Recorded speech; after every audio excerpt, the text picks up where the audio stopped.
Hello guys, magluluto tayo ngayon ng beef pachamba na ulam.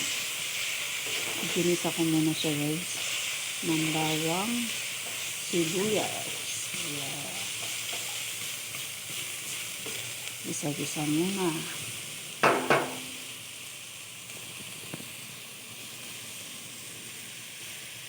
Yung beef ay galing Australia.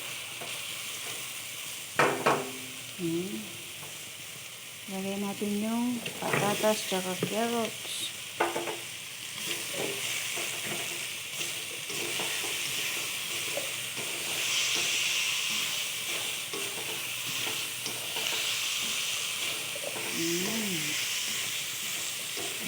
Metos natin siya guys.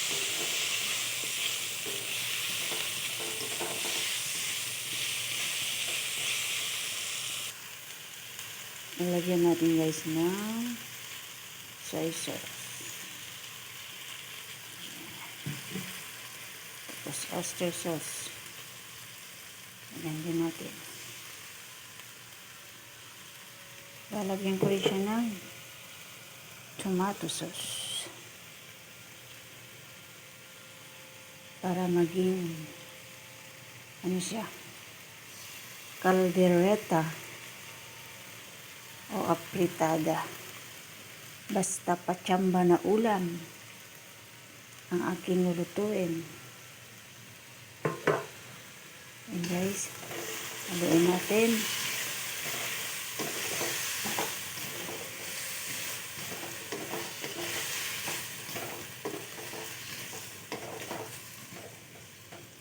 Ayan.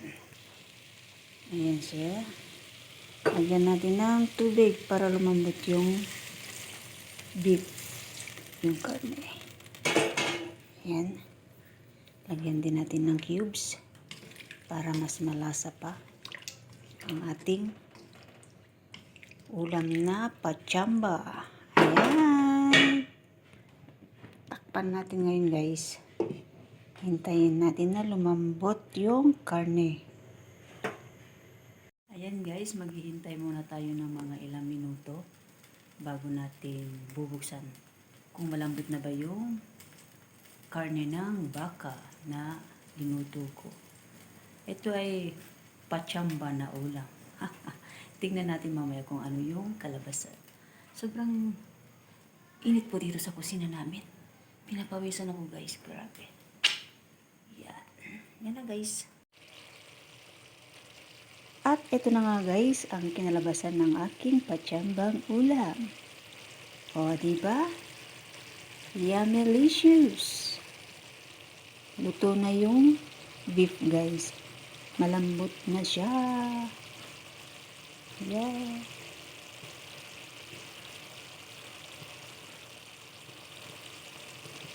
Ito yung aming dinner for today.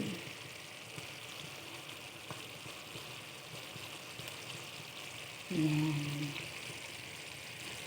May carrots, may patatas ang nilagay ko dyan. Ayan guys, luto na nga ang aking pachambang ulam. Yan, thank you guys for watching. Yummy yummy ang aming ulam for today.